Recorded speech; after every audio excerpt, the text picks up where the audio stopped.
Siren's Curse is a Vekoma tilt coaster that opened in 2025 at Cedar Point in Sandusky, Ohio. It was the first modern Vekoma tilt coaster in the world, shortly followed by similar rides opening at parks like Codaland in Texas and Six Flags Qiddiya City in Saudi Arabia. This ride has an interesting history behind it, with it originally slated to open at Energylandia in Poland before the Polish government cut funding from the park and sold it to the Six Flags Corporation. It was again moved due to local restrictions regarding the location of the roller coaster, where too many trees had to be removed for the attraction at Six Flags Mexico. Finally, it was sent to Cedar Point, seemingly as an apology to pass holders for how the Top Thrill 2 failed to really open the year before, so now they had two brand new coasters effectively for the 2025 season. Despite this coaster being located at a world-class park with tons of fantastic record-breaking coasters, this ride really fits in well and offers elements not really on any other ride in the park. The tilt element is unlike anything I've ever been on, and surely something most riders visiting Cedar Point have yet to experience also. Unlike many of the park's other roller coasters, this ride is actually pretty well themed, which is really impressive for such a last-minute addition. It has an abandoned dock theme around the queue line, with themed audio in the line as well as on the actual ride itself.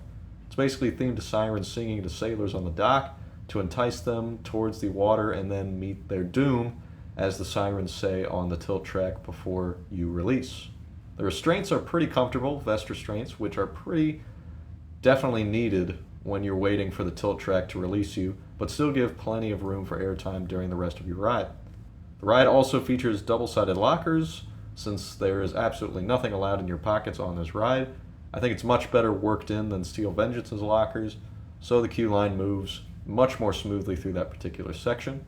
The operations in general on this ride were pretty superb, and I really only waited 30 minutes for my rides on a busy Friday in June. The stats for the ride are fairly tame by Cedar Point standards, with a height of 160 feet from the top of that fully extended tilt track, speed of 58 miles per hour, 2 inversions, and a track length of 2,966 feet. Now that we got stats out of the way, let's see how it rides. The ride begins with the whole train being tilted 90 degrees downward and waiting to be released. The onboard audio features the sirens singing to you and antagonizing riders before it switches to this heavy rock music for the rest of your ride. The hanging sensation is honestly really unnerving before you drop, but you eventually do and twist sharply to the left over the water before entering an airtime hill. You then twist back down almost like a dive loop before entering the great first corkscrew inversion. You then enter a sharp turn before two twisted airtime hills right after each other, which also send you out of your seat. There's a third hill as you continue down to the tunnel with smoke, and you basically enter a small non-inverting loop, which just keeps twisting on itself and whipping riders through the element. There's another great airtime-filled bunny hill before entering another great inversion with plenty of whip and airtime through the corkscrew. There's an almost sideways airtime hill over the queue line before 3 final bunny hills with more solid ejector pops before entering the final brake run.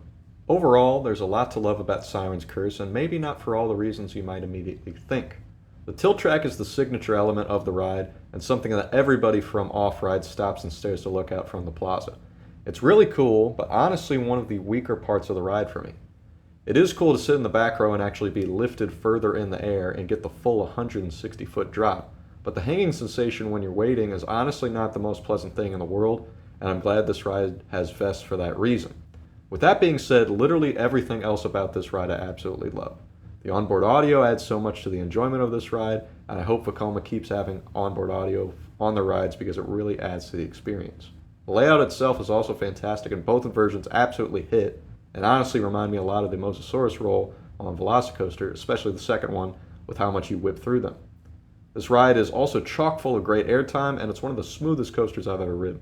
Vekoma has seriously come a long way since making boomerangs and SLCs just 30 years ago, and they're honestly making some of the best coasters in the game right now.